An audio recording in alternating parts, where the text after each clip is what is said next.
2 കുട്ടികളുണ്ട്. എന്റെ കുട്ടികളോട് ഞാൻ ചോദിച്ചാൽ അവർ പെട്ടെന്ന് കല്യാണം വേണ്ടെന്ന് പറയും. കിടക്കുമ്പോ പെരുമാറുന്ന രീതി ആയിട്ടുണ്ട്. എന്റെ ഒരു റിലേറ്റീവ് എന്റെ തുടക്കി കയറിട്ടാ പിടിച്ചത്.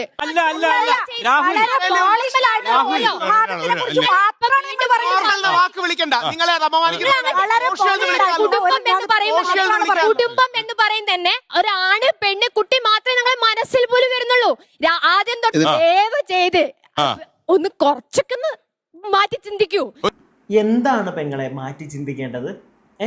ഇനിയുള്ള കാലത്ത് എന്താണ് മാറ്റി ചിന്തിക്കേണ്ടത്? അതായത് ഒരു ആണ് പെണ്ണ് അവർ കല്യാണം കഴിച്ച് അവർക്കൊരു കുട്ടി ഉണ്ടാവുന്നു. അവർ 3 പേരും അല്ലെങ്കിൽ ഒരു 2 കുട്ടി ഉണ്ടാവുന്നു. അവർ 4 പേര് അടങ്ങുന്ന ഒരു സന്തുഷ്ട കുടുംബം. അവിടെ ഇച്ചിരി വഴക്കും പ്രശ്നങ്ങളും ഒക്കെ ഉണ്ടായാലും അതൊക്കെ കോംപ്രമൈസ് ചെയ്ത് മാന്യമായിട്ട് മുന്നോട്ട് പോകുന്നത് വേണ്ട അല്ലേ? അത് വേണ്ട. ഇനി തൊട്ട് സ്ത്രീ അവൾക്കൊരു കുഞ്ഞിനെ വേണം. ആ കുഞ്ഞിനെ അവൾ വളർത്തി അങ്ങോട്ട് സന്തോഷകരമായിട്ട് ജീവിച്ചോളും. അതാണോ, അങ്ങനെയാണോ മാറ്റി ചിന്തിക്കേണ്ടത്? അത് മതിയോ? ആ വളർന്നു വരുന്ന കുട്ടിയുടെ അവസ്ഥ, മാനസികാവസ്ഥ, അച്ഛനില്ലാതെ വളരുന്ന ആ ഒരു അവസ്ഥ, അല്ലെങ്കിൽ അച്ഛനും അമ്മയും വേറെ വേറെ സ്ഥലത്ത്, കുട്ടി അച്ഛൻ്റെ കൂടെയോ അമ്മയുടെ കൂടെയോ ഒരാളുടെ കൂടെ മാത്രം, ആ വളർന്നു വരുന്ന പൈതലിൻ്റെ അവസ്ഥ, അതിനെപ്പറ്റി ചിന്തിക്കാൻ പറ്റുമോ നിങ്ങൾക്ക് ആർക്കെങ്കിലും? വലിയ ചർച്ചയാണിപ്പോൾ. കഴിഞ്ഞ ദിവസം 24 ന്യൂസിൽ നമ്മുടെ ശ്രീകണ്ഠൻ നായരുടെ ഷോയിലുള്ള ചർച്ച. ഇനി വരും കാലങ്ങളിൽ സ്ത്രീകൾക്ക് വേണ്ട, കല്യാണം വേണ്ടെന്നേ, കല്യാണമൊക്കെ പ്രശ്നമാണ്. ഒറ്റയ്ക്ക് ജീവിക്കേണ്ടവർക്ക് ഒറ്റയ്ക്ക് ജീവിക്കാം കേട്ടോ. ഞാൻ ആരെയും നിർബന്ധിക്കുന്നൊന്നുമില്ല, ഞാൻ ആരെയും നിർബന്ധിക്കില്ല. പക്ഷേ കല്യാണം കഴിച്ച് ഭാര്യ ഭർത്താവ് കുട്ടികൾ അങ്ങനെ ജീവിക്കുമ്പോൾ കിട്ടുന്നൊരു സുഖം എന്തായാലും ഒറ്റയ്ക്ക് ജീവിക്കുമ്പോൾ കിട്ടത്തില്ല. അത് വേറൊരു കാര്യം. സമാധാനമൊക്കെ ആയിരിക്കും എന്ന് പറയാം നമുക്ക്. പക്ഷേ ഇടയ്ക്കൊക്കെ സമാധാനക്കേട് വരുവടേ. ഒറ്റയ്ക്കുള്ള ജീവിതം, ആരുമില്ലാത്തൊരു ജീവിതം സമാധാനക്കേടാണ് ഇടയ്ക്ക്. ഞാൻ ഒറ്റയ്ക്ക് ജീവിക്കുന്ന ഒരാളാണ്. അങ്ങോട്ടും ഒറ്റയ്ക്ക് ജീവിക്കണമെന്നൊക്കെയാണ് ഇപ്പോൾ ആഗ്രഹം. എന്താവുമെന്ന് അറിയില്ല. ഒരാൾ വരുന്നുണ്ടെങ്കിൽ, ജീവിതത്തിലേക്ക് വരുന്നുണ്ടെങ്കിൽ നല്ല രീതിയിൽ തന്നെ അത് പോകണം എന്നൊരാഗ്രഹമുണ്ട്. അല്ലാതെ പകുതി വെച്ച് 2 വഴിക്ക്, പിള്ളേരും വേറെ വഴിക്ക് താല്പര്യമില്ല. അതിനെ വെച്ച് നോക്കുമ്പോൾ അതിനെക്കാട്ടിലും നല്ലത്, അങ്ങനെ ഒരു പ്രശ്നമൊക്കെ ഉണ്ടായി പോകുന്നതിനെക്കാട്ടിലും നല്ലത് ഇരുന്ന് കോംപ്രമൈസ് ചെയ്ത് സംസാരിച്ച്, വഴക്കുകൾ എല്ലായിടത്തും ഉണ്ടാവും. സോ അതൊക്കെ ഇരുന്ന് സംസാരിച്ചാൽ മനസ്സിലാവുന്ന ഒരു പാർട്ണറാണ് ഓപ്പോസിറ്റ് വരുന്നതെങ്കിൽ, വഴക്കുണ്ടാവണമെന്ന് നിർബന്ധമൊന്നുമില്ല. ഉണ്ടായാൽ 2 സൈഡും നോക്കണമല്ലോ. മനസ്സിലാവുന്ന ഒരാളാണെങ്കിൽ ഹാപ്പി, ഇല്ലെങ്കിൽ വേണ്ട. ഓക്കെ. അതല്ലാതെ ഒരു കൊച്ചിന് വേണ്ടി എൻ്റെ അടുത്തോട്ട് വന്നൊരു കൊച്ചു ആയി കഴിയുമ്പോൾ കൊച്ചിനെ കൊണ്ട് പോയി ഞാൻ ഹാപ്പിയായിട്ട് ഒറ്റയ്ക്ക് ജീവിച്ചോളാം, അത് സത്യം പറഞ്ഞാൽ എന്ത് വൃത്തികേടാണ്. ഒരു കുടുംബം ഉണ്ടാകുന്നത് ഭാര്യ ഭർത്താവ് കുട്ടികൾ ഇതൊക്കെ ഒന്നിച്ച് വരുമ്പോൾ മാത്രമാണ്. എൻ്റെ ഒരു അഭിപ്രായമാണ്. എന്താണെങ്കിലും കഴിഞ്ഞ ദിവസം നടന്ന ചർച്ചയിലെ വളരെ പ്രധാന കുറച്ച് പോർഷൻസ് ഞാൻ നിങ്ങളെ ഒന്ന് കാണിക്കാം. വളരെ പ്രധാനപ്പെട്ട, എന്നിട്ട് നമുക്ക് കുറച്ച് കാര്യങ്ങൾ സംസാരിക്കാനുണ്ട്. പ്രിയപ്പെട്ടവരെ, എൻ്റെ ചാനൽ ആദ്യമായിട്ട് കാണുന്ന ആരെങ്കിലുമൊക്കെ ഉണ്ടെങ്കിൽ ഒന്ന് ചാനൽ സബ്സ്ക്രൈബ് ചെയ്യുക, വീഡിയോയ്ക്ക് ലൈക്ക് ചെയ്യുക, നിങ്ങളുടെ അഭിപ്രായങ്ങൾ കമൻറ്റ് ബോക്സ് ഉണ്ട് പറയണം. ഈ വിഷയത്തിൽ നിങ്ങൾ പറഞ്ഞേ പറ്റുള്ളൂ. നിങ്ങൾക്ക് അവകാശമുള്ളതാണ്. ഈ നാട്ടിൽ നടക്കുന്ന ഇങ്ങനെയുള്ള ചർച്ചകളെപ്പറ്റി കേൾക്കുമ്പോൾ നിങ്ങൾക്ക് എന്താണ് തോന്നുന്നത് എന്നുള്ളത് നിങ്ങൾ പറയണം. പിന്നെ ഈ ഒരു ചർച്ചയിൽ വരുന്ന ആ ഒരു കണ്ടന്റ്, അതിനെപ്പറ്റി നിങ്ങൾക്ക് അഭിപ്രായം കാണുമല്ലോ, പറയുക. കമൻറ്റ് ബോക്സിൻ്റെ തൊട്ടപ്പുറം ഹൈപ്പ് എന്ന ഓപ്ഷൻ കാണാൻ സാധിച്ചാൽ അതിലും ക്ലിക്ക് ചെയ്യുക. ഇനി നമുക്ക് ഓരോ വീഡിയോ ആയിട്ട് അങ്ങോട്ട് കാണാം. ഒരു വിഭാഗം ആൾക്കാർ പറയുന്നു വിവാഹം കഴിച്ചാലേ ജീവിതം ഉള്ളൂ, അടുത്ത കുടുംബമുള്ളൂ, അടുത്ത തലമുറയെ സംരക്ഷിക്കാൻ പറ്റുള്ളൂ, അല്ലാതെ ഉണ്ടാവുന്ന കുട്ടികൾ മുഴുവൻ സഫർ ചെയ്യുകയാണെന്നാണ് പറഞ്ഞ് ഫലിപ്പിക്കാൻ ശ്രമിക്കുന്നത്. എന്റെ ചോദ്യം, ഇവിടെ വിവാഹം എന്ന സങ്കല്പം എപ്പോഴാണ് ഉണ്ടായത്? അല്ല ചേച്ചി, ഞാനൊരു കാര്യം ചോദിക്കട്ടെ. വിവാഹം കഴിച്ചാലല്ലേ കുറച്ചും കൂടെ ഞാനൊരു കാര്യം പറയട്ടെ. വിവാഹം കഴിക്കാതിരിക്കുന്നവർ കൂടുതലും പേടിച്ചിട്ട് വിവാഹം കഴിക്കാതിരിക്കുന്നതാണ്. പിടികിട്ടിയോ? പേടിച്ചിട്ട്. അതായത് നമുക്കൊരു പാർട്ട്ണർ വരുമ്പോൾ എങ്ങനെയായിരിക്കും? നല്ലൊരു പാർട്ട്ണർ ആയിരിക്കുമോ? നാളെ നമ്മളെ മനസ്സിലാക്കുമോ? അണ്ടർസ്റ്റാൻഡിങ് ഉണ്ടാവുമോ?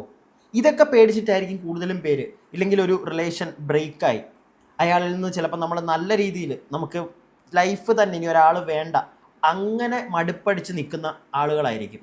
വേണ്ട ഞങ്ങൾക്ക്. അല്ലാതെ ഒരിക്കലും ഒരാൾ വിവാഹ ജീവിതം വേണ്ട എന്ന് വെറുതെ അങ്ങോട്ട് തീരുമാനിക്കുമെന്ന് എനിക്ക് തോന്നുന്നില്ല. ഞാൻ ഈ പറഞ്ഞ സാഹചര്യങ്ങളിലൂടെ കടന്നു വന്ന ആളുകൾ അവർക്കായിരിക്കും ഇത് വേണ്ട എന്ന് തോന്നുന്നത്. പക്ഷെ അവർക്ക് നല്ലൊരു പാർട്ണർ വന്നാൽ ഉറപ്പായിട്ടും അവരും കല്യാണം കഴിക്കുമെന്നേ. എല്ലാവർക്കും ആഗ്രഹം കാണത്തില്ലേ ഒരു നല്ല കുടുംബമായിട്ട് ജീവിക്കാൻ? എല്ലാവർക്കും ആഗ്രഹം കാണും. ഏതൊരു പെണ്ണിനാണെങ്കിലും ആണിനാണെങ്കിലും ആഗ്രഹം കാണും. പിന്നെ അവർ കടന്നു വന്ന വഴികൾ, അവിടെ അവരനുഭവിച്ച കുറേ കാര്യങ്ങൾ, അതിൽ നിന്നുണ്ടായ ട്രോമ, പേടി, ഇതുകൊണ്ടായിരിക്കും കല്യാണം വേണ്ടാന്ന് വെച്ചിരിക്കുന്നത് പല ആളുകളും. ചില ആളുകൾ ജീവിതം കല്യാണം കഴിച്ചു, ഇപ്പോൾ അറേഞ്ച് മാരേജ് കഴിച്ചു, നല്ല രീതിയിൽ പോകത്തില്ല, പാർട്ണറിന് വഴക്ക് വയ്യാവേലി ഇരുന്ന് സംസാരിച്ചാലും തീരുന്നില്ല, അങ്ങനെ വരുമ്പോൾ ഡിവോഴ്സ്ഡ് ആവും.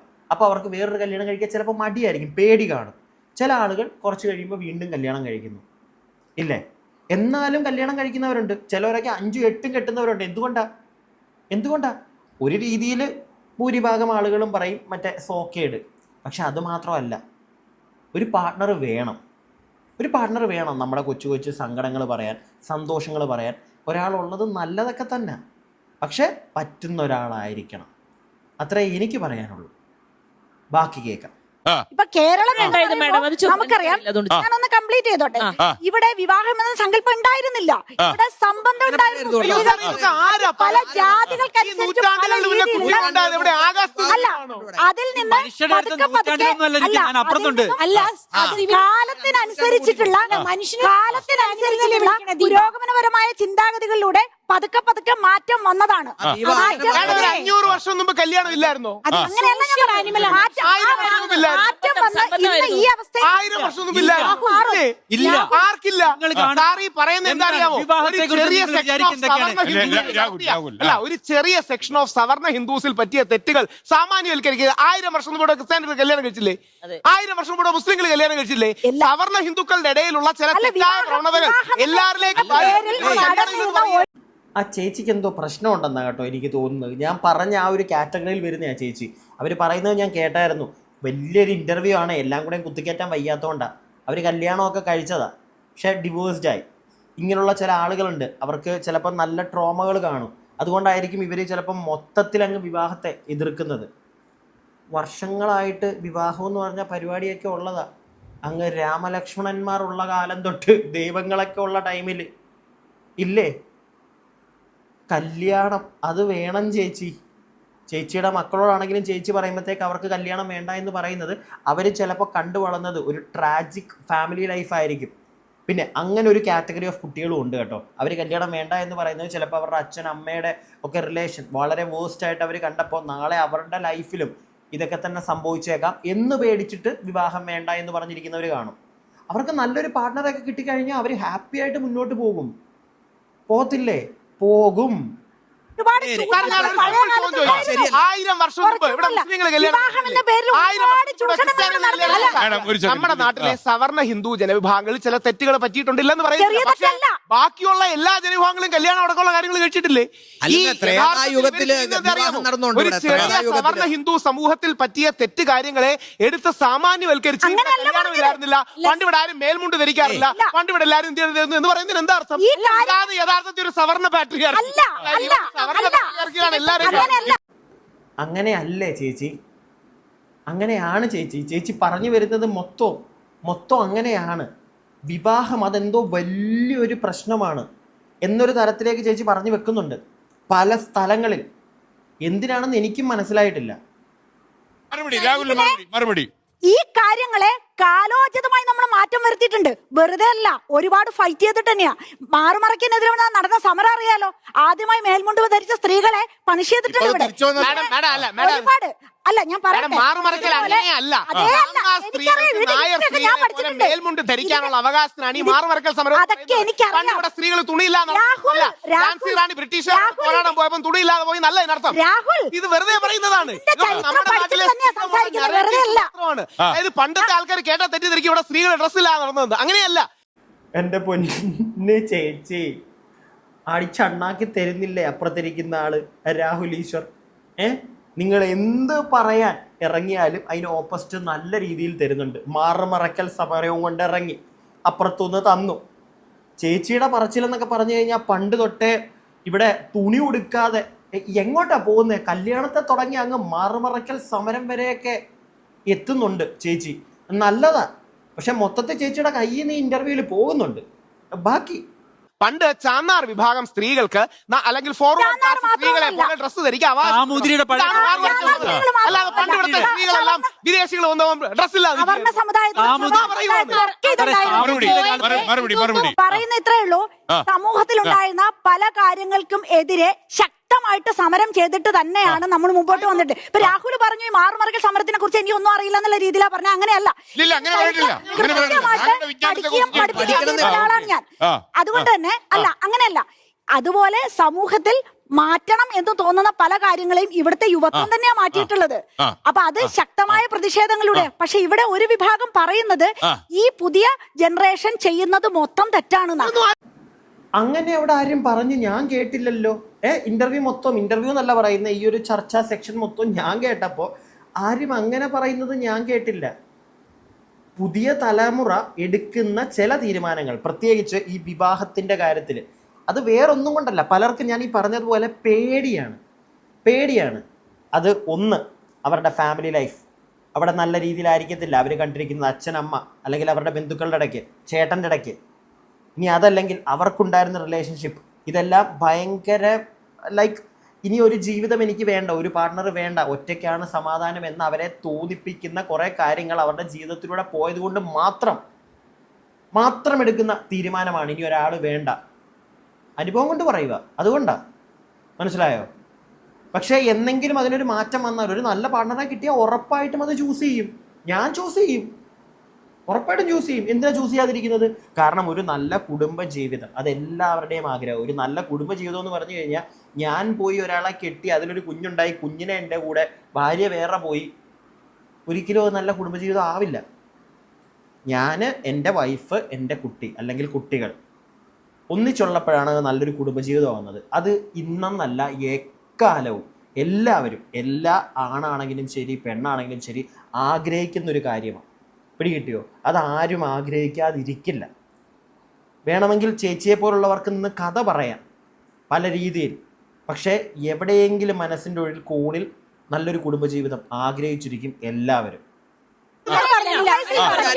എല്ലാ കാലത്തും സ്ത്രീ പുരുഷ അട്രാക്ഷൻ ഉണ്ടാവുമല്ലോ, ലൈംഗികത ഉണ്ടാവുമല്ലോ, പ്രണയം ഉണ്ടാവുമല്ലോ, സ്നേഹം ഉണ്ടാവുമല്ലോ. ഇതിന്റെ ഒരു ഇൻസ്റ്റിറ്റ്യൂഷണലൈസ് ഫോം ഉണ്ടെങ്കിൽ സെക്യൂരിറ്റി ഉണ്ടാവുന്നേ പറയുന്നുള്ളൂ. ഇന്ന് ലിവിന് പോലും കോടതികൾ അതുകൊണ്ടാണ് മാരേജിനോട് ചേർത്ത് വെച്ച് വളരെ പേഴ്സണൽ ആയിട്ടാണ് സംസാരിക്കുന്നത്. തുടക്കം മുതൽ ഇവിടെ വീണ്ടും ഐഡിയലൈസ് ചെയ്തുകൊണ്ടിരിക്കുന്ന ആണ് പെണ്ണ് കുട്ടി, ആണ് പെണ്ണ് കുട്ടി എന്നുള്ള ഒരു ക്യൂർ വ്യക്തി എന്നുള്ള എനിക്ക് ഇവിടെ ഇരിക്കുന്ന സമയത്ത് അത് ഭയങ്കര ബുദ്ധിമുട്ടുണ്ട്. 99% അങ്ങനല്ലേ? 99% മെജോറിറ്റി അല്ലേ? എത്ര പെർസെന്റേജ് ക്യൂർ അനുഭവമുണ്ട്? പറയൂ, കണക്ക് പറയൂ. എത്ര പെർസെന്റേജ് ക്യൂർ LGBT? അതുകൊണ്ട് മെജോറിറ്റി നിങ്ങളെ ഏറ്റവും ബഹുമാനിക്കുന്നു. പക്ഷെ അതിനർത്ഥം ഇവിടെ ഒരു ഹ്യൂജ് മെജോറിറ്റി ഉള്ളപ്പോ അതിനെക്കുറിച്ച് ഇത് മാത്രമാണ് നോർമൽ, ഇതാണ് യഥാർത്ഥ ജീവിതം എന്ന് പൂർണ്ണമായി നിങ്ങളുടെ പാരഡൈം അംഗീകരിക്കുന്നു. പക്ഷേ ബഹുഭൂരിപക്ഷം ഫോളോ ചെയ്യുന്ന ഹ്യൂജ് മെജോറിറ്റി ഉണ്ട്. 4 to 5% താഴെയുള്ളതല്ലേ? ഒരു ചർച്ചയായതുകൊണ്ട് രാഹുൽ ഈശ്വർ ബഹുമാനിക്കുന്നു എന്ന് പറഞ്ഞു. LGBTQ ഞാൻ ബഹുമാനിക്കുന്നില്ല. ഓക്കെ, എനിക്ക് ഒരു താല്പര്യമില്ലാത്ത ഒരു കാറ്റഗറിയാണ്. എനിക്ക് എൻ്റെ അഭിപ്രായം പറയാലോ, എനിക്ക് താല്പര്യമില്ല, ഞാൻ എതിർക്കുന്നു, എനിക്ക് താല്പര്യമില്ല. ആണ് പെണ്ണ് എൻ്റെ അറിവിൽ അതേ ഉള്ളൂ. പിടികിട്ടിയോ? അത് മതി, ഞാൻ അതിൽ ഉറച്ചു നിൽക്കുന്നു. എനിക്കതിനകത്ത് ബാക്കിയുള്ളവർ ജീവിച്ചോട്ടെ, അവരെ ഉപദ്രവിക്കാനോ പിടിക്കാനോ ഒന്നും ഞാൻ പോകില്ല, അങ്ങനെ ചെയ്യണമെന്നും പറയില്ല. പക്ഷെ ഞാനത് അംഗീകരിക്കണമെന്നാരും എൻ്റെ നെഞ്ചത്തോട്ട് കയറി പറയാൻ വരണ്ട. താല്പര്യമില്ല.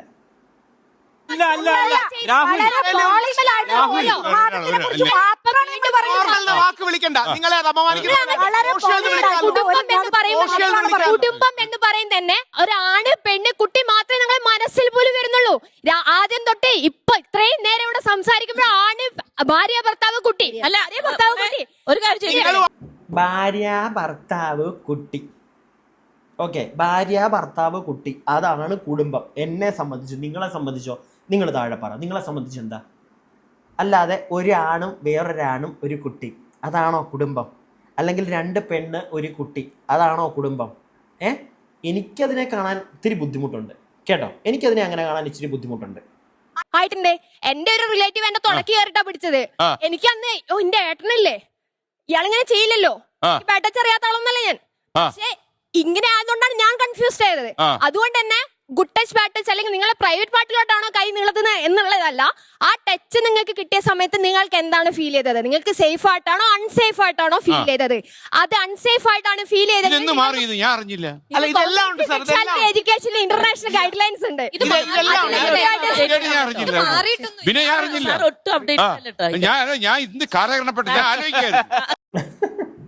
ഞാനൊരു കാര്യം പറയട്ടെ, ചേച്ചിയുടെ കസിൻ കയറി പിടിച്ചപ്പോൾ ചേച്ചി അപ്പം തന്നെ നല്ല കരണം നോക്കിയൊന്ന് പോച്ചായിരുന്നെങ്കിൽ അവിടെ തീർന്നേനെ. ഈ വന്നിരുന്ന് ആ കഥ നാട്ടുകാരോട് പറയേണ്ട ആവശ്യം വരത്തില്ലായിരുന്നു.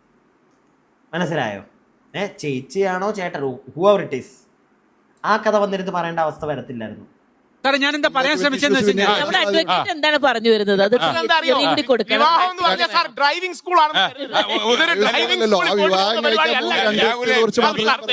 എനിക്കൊരു സംശയമുണ്ട്. താങ്കൾ അഡ്വക്കേറ്റ് പറയുന്നത് ഈ പ്രാക്ടിക്കലും കൂടി വേണമെന്നാണോ? ലിവിംഗ് ടുഗദർ ആവുമ്പോൾ ആദ്യം പ്രാക്ടിക്കലായിട്ട് അവർ തീർച്ചയായിട്ടും മറ്റുള്ള ഇമോഷൻസ് കൈമാറുന്നതിനൊപ്പം തന്നെ സെക്ഷലി ഇന്റർകോഴ്സ് യൂഷ്വലി ഉണ്ടാവും. അത് വേണമല്ലോ. സപ്പോസ് അതർ പേഴ്സൺ ഇമ്പോർട്ടന്റ് ആണ്, എന്ത് ചെയ്യും? പിന്നെ ഈ വിവാഹത്തിൽ ഞാൻ നേരത്തെ പറഞ്ഞ ട്രാപ്പാണ്. 1.5 വർഷം കഴിയാതെ വിവാഹമോചനം നടക്കില്ല. നള്ളിറ്റി എന്നൊരു ഓപ്ഷൻ ഉണ്ട്. അതെല്ലാവരും സമ്മതിക്കണില്ല. കാരണം ഞാൻ ഇമ്പോർട്ടന്റ് ആണ് എന്ന് ഒരു വ്യക്തിയും പുറത്തു പറയാൻ ആഗ്രഹിക്കുന്നില്ല. അതുകൊണ്ട് ആരും ഏറല്ല. 1.5 വർഷം ഞാൻ പറഞ്ഞ പ്രാക്ടിക്കലായിട്ട് പല കാര്യങ്ങളും അറിയാത്തതുകൊണ്ട് 1.5 വർഷത്തോളം കുടുങ്ങി കിടക്കുന്നു. അതിനും കൂടുതൽ കുടുങ്ങി കിടക്കുന്നു കപ്പിൾസിനെ എനിക്കറിയാം. ലിവിങ് ടുഗദർ അത് തെറ്റാണോ ശരിയാണോ അത് പറയാൻ ഞാൻ ആളല്ല. ഞാൻ പറയില്ല. നിങ്ങൾ പറ. ഞാൻ വേറൊന്നും കൊണ്ടല്ല അതിനെ പറയാത്തത്, അതിനെ പറ്റി പറയാത്തത്. ഞാൻ എക്സ്പീരിയൻസ് ചെയ്തിട്ടുള്ള ഒരാളാണ്. ഓക്കെ, ഞാൻ എക്സ്പീരിയൻസ് ചെയ്തിട്ടുള്ള ആളാണ്.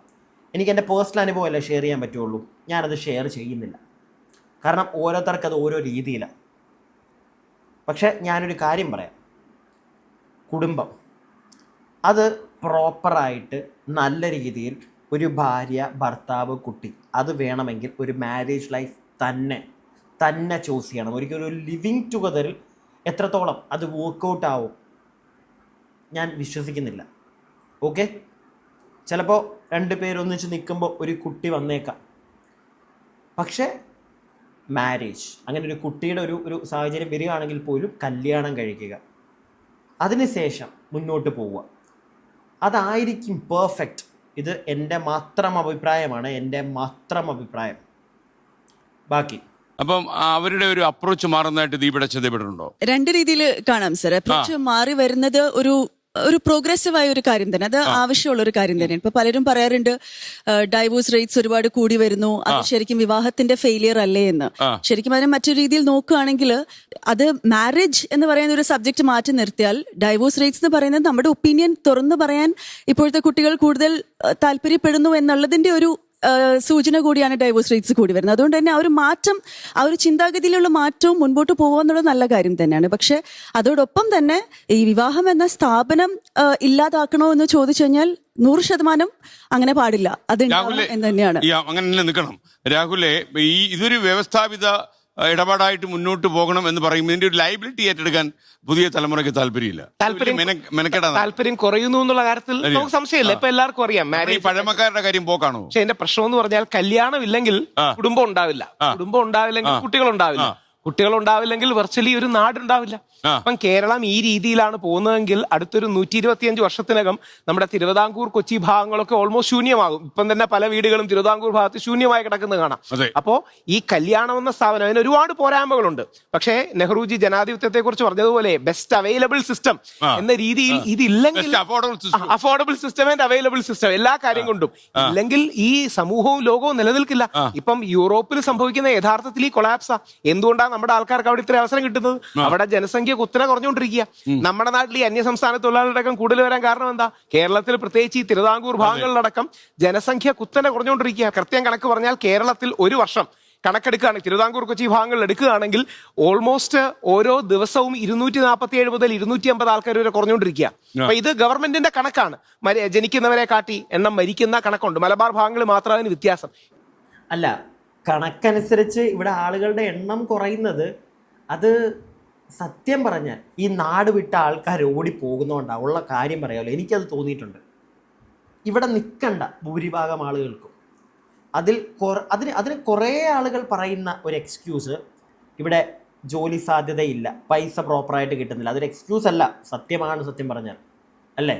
അതുകൊണ്ട് വിദേശത്തേക്ക് പോകുന്നു. അവിടെ ചെന്ന് എന്തെങ്കിലും വലിയ ജോലിയൊന്നും ആയിരിക്കത്തില്ല, വല്ല ചായ ഗ്ലാസ് കഴുകുകയോ റെസ്റ്റോറൻറ്റ്, ഇതൊക്കെയാണ് കൂടുതലും ജോലി. പക്ഷേ ഈ നാട്ടിനെക്കാട്ടിലും ഇവിടെ കിടന്ന് പണിയെടുത്തതിനെക്കാട്ടിലും കൂടുതൽ അവിടെ എന്തെങ്കിലും കിട്ടും, അതുകൊണ്ട് കയറി പോകുന്നു. പിന്നെ കുറേ പേര്, പ്രത്യേകിച്ച് പെൺകുട്ടികൾ, മാരേജ് എന്ന് പറയുന്ന ഈ ഒരു പരിപാടിക്ക് നിൽക്കാതിരിക്കാൻ വീട്ടുകാർ ഇവിടെ നിന്നാൽ പിടിച്ച് കെട്ടിക്കും. അതുകൊണ്ട് സ്ഥലം വിടുന്ന ഒരുപാട് ആളുകളുണ്ട്. ഒരുപാട് പേരെ എനിക്ക് പേഴ്സണലി അറിയാം ഇവിടുന്ന് വിട്ട് പോകുന്നവർ. അല്ലാതെ വീടൊക്കെ ഒഴിഞ്ഞു കിടക്കുന്നത് കല്യാണം കഴിക്കാത്തതുകൊണ്ടാണെന്ന് എനിക്ക് തോന്നുന്നില്ല. ഉണ്ട്, ഇല്ല എന്നല്ല, കല്യാണം കഴിക്കാത്ത ഒരുപാട് ആളുകൾ ആളുടെ എണ്ണത്തിൽ ഇന്ന് കൂടിയിട്ടുണ്ട്. കല്യാണം കഴിക്കാതെ ജീവിക്കുന്നവർ ഉണ്ട്, ഇല്ല എന്നല്ല. പക്ഷെ കൂടുതലും പേര് ഇവിടുന്ന് പുറത്തോട്ട് പോകുന്നതായിരിക്കും.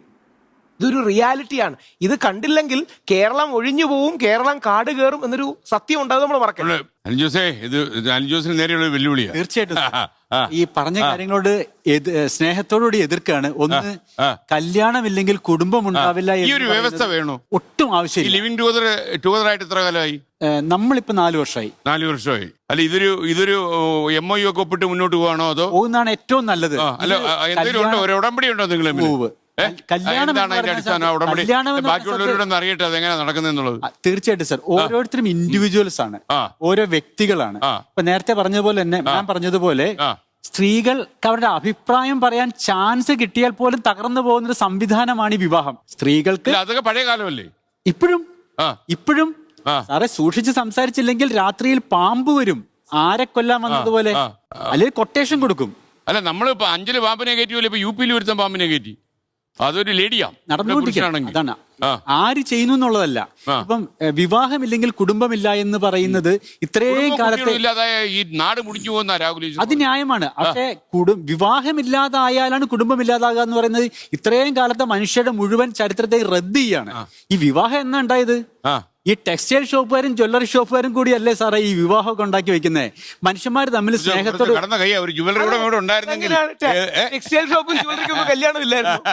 അതാണ് പറയാൻ ശ്രമിച്ചത്. ഇതുപോലുള്ള കല്യാണങ്ങൾ, ഇത് 2 പേര് തമ്മിലുള്ള വിവാഹത്തിൽ 2 കുടുംബങ്ങളുടെ ബാങ്ക് ബാലൻസ് മുഴുവൻ, സ്വത്ത് മുഴുവൻ ഇല്ലാതായി പോകുന്ന ഒരു വൃത്തികെട്ട സംവിധാനമാണ് ഇപ്പം വിവാഹം. ഒന്ന് പറഞ്ഞേക്കണേ അതിനെ കുറിച്ച് ഒരു അഭിപ്രായം.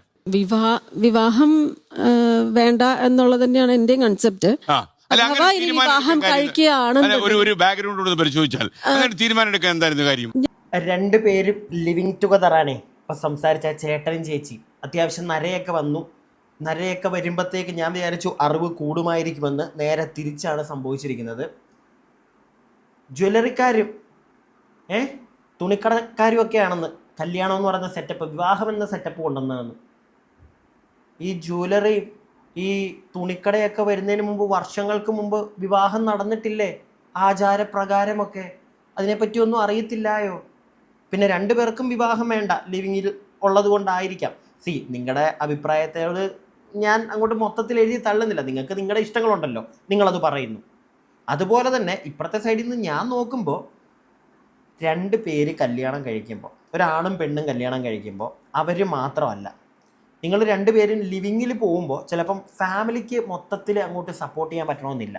പക്ഷെ 2 പേര് കല്യാണം കഴിക്കുമ്പോൾ ഒരു കുടുംബം മൊത്തത്തിൽ അങ്ങോട്ട് സപ്പോർട്ട് ചെയ്യും. പിടികിട്ടിയോ? എന്തെങ്കിലും പ്രശ്നം വരുമ്പോൾ പെണ്ണിനാണെങ്കിലും ആണിനാണെങ്കിലും പറഞ്ഞ് കരയാനെങ്കിലും ആരെങ്കിലും കാണും. എന്നിട്ട് തെമ്മാടിത്തരം കാണിക്കുന്ന ചില കുടുംബങ്ങളുണ്ട്. അതായത് ഈ പെൺകുട്ടി കല്യാണം കഴിച്ച ഒരാണും പെണ്ണും, അവൻ നല്ല രീതിയിൽ പെണ്ണിനെ ഉപദ്രവിക്കുന്നുണ്ട്. പെണ്ണ് കരഞ്ഞു പിടിച്ച് വീട്ടിൽ ചെന്ന് പറഞ്ഞു, വീട്ടുകാർ പിന്നെയും തള്ളിവിടും. ആ പരിപാടിയോട് ഞാൻ യോജിക്കുന്നില്ല, 100% യോജിക്കുന്നില്ല. പെൺകുട്ടിക്ക് പയ്യൻ്റെ കൂടെ നിൽക്കാൻ വയ്യ, വീട്ടിൽ വന്ന് പറഞ്ഞു കഴിഞ്ഞാൽ 2 പേരെ ഇരുത്തി സംസാരിപ്പിച്ച് നോക്കുക. പരിപാടി ക്ലോസ് ചെയ്യാൻ പറ്റുമോ, പ്രശ്നം പറഞ്ഞു തീർക്കാൻ പറ്റുമോ? ഇല്ല, നടക്കുന്നില്ലെങ്കിൽ കൊച്ചിനെ തിരിച്ച് വീട്ടിൽ കൊണ്ടുപോവുക, ഡിവേഴ്സ് കൊടുക്കുക. ഇത് ചെയ്യണം. അല്ലാതെ അടിമപ്പണി അതിൻ്റെ ആവശ്യമില്ല. പക്ഷേ ഇത് പ്രോപ്പറായിട്ട് വിവാഹം കഴിക്കുന്ന, അതിപ്പോൾ ലവ് മാരേജ് ആയിക്കോട്ടെ അറേഞ്ച് മാരേജ് ആയിക്കോട്ടെ, 2 കുടുംബങ്ങൾ ഇൻക്ലൂഡ് ചെയ്തിട്ട് നടക്കുന്ന പരിപാടിയാണെങ്കിൽ അറ്റ്ലീസ്റ്റ് സംസാരിക്കുന്നത്, ഇതൊക്കെ നമ്മുടെ വിഷമങ്ങൾ പറയാൻ ആരെങ്കിലും ഒക്കെ കാണും. ഈ ലിവിങ്ങിന് പോകുമ്പോൾ ചിലപ്പോൾ ഫാമിലി സപ്പോർട്ടീവ് എല്ലാ കുടുംബത്തിലും ഒന്നും സമ്മതിക്കണമെന്നില്ല. അങ്ങനെ വരുമ്പോൾ പ്രശ്നങ്ങളുണ്ടാകുമ്പോൾ ഒറ്റയ്ക്ക് നിന്ന് ഫേസ് ചെയ്യേണ്ടി വരും. കരച്ചിലായി കൂവലായി ചിലപ്പോൾ കയ്യിൽ നിന്നൊന്നും വരത്തില്ല, അല്ലേ? മതി. ഇത് ഒരുപാടുണ്ട്, കുറേ കാര്യങ്ങൾ, കുറേ ക്ലിപ്സ് ഞാനിങ്ങനെ എടുത്ത് വെച്ചിട്ടുണ്ട്. ഇതെല്ലാം കൂടെ നിങ്ങളെ കാണിക്കുകയാണെങ്കിൽ ഇന്ന് തീരത്തില്ല. നിങ്ങൾ നിങ്ങളുടെ അഭിപ്രായം പറയുക. പിന്നെ ഇങ്ങനെയുള്ള ചർച്ചകൾ ഈ വസ്ത്രത്തിൻ്റെ പേരിലും ചർച്ച ചെയ്യേണ്ടതാണോ എന്ന് ചോദിച്ചു കഴിഞ്ഞാൽ ചർച്ച ചെയ്താൽ ഇതെങ്ങും നിൽക്കത്തില്ല. പിന്നെ ഇപ്പോഴത്തെ ഈ വിവാഹത്തിൻ്റെ കേസ് നമ്മളിത് ചർച്ച ചെയ്ത് ഏറ്റവും കൂടുതൽ ആളുകൾ ഇതിനെ സപ്പോർട്ട് ചെയ്തു എന്ന് പറഞ്ഞാലും ബാക്കിയുള്ളവരും കൂടെ ഇതിനകത്തോട്ട് വരുമെന്ന് നിങ്ങൾക്ക് തോന്നുന്നുണ്ടോ? ഇല്ല. എല്ലാവരും ഇൻഡിവിജ്വൽസ് ആണ്. അവരുടെ ഇഷ്ടപ്രകാരമേ അവർ പോവുള്ളൂ. ലിവിങ്ങിന് ഇഷ്ടപ്പെട്ട് നടക്കുന്ന പുരുഷന്മാരും സ്ത്രീകളും ഉറപ്പായിട്ടും കാണും. അങ്ങനെയുള്ള ക്യാരക്ടേഴ്സ് ഉള്ള 2 പേര് ഒന്നിച്ചു കഴിഞ്ഞാൽ അവർ ലിവിങ്ങിലേ പോവുള്ളൂ. നമ്മളിവിടെ കിടന്ന് പിടിമുറുക്കിയിട്ടൊന്നും കാര്യം ഉണ്ടാവത്തില്ല, അല്ലേ? ഞാൻ എൻ്റെ അഭിപ്രായമാണ് പറഞ്ഞത്. നിങ്ങളുടെ അഭിപ്രായങ്ങൾ താഴെ കമൻറ്റ് ബോക്സിൽ. ഞാൻ വേറൊരു കാര്യം കൂടെ പറയുന്നു, കല്യാണം കഴിച്ച് സുഖമായിട്ട് ജീവിക്കാൻ പറ്റിയ അതായിരിക്കും ഏറ്റവും നല്ലത്. അടുത്ത വീഡിയോ ആയിട്ട് നമുക്ക് എത്രയും പെട്ടെന്ന് കാണാം. അടുത്ത വീഡിയോ ആയിട്ട് കാണുന്നവരേക്കും stay tuned and stay weird.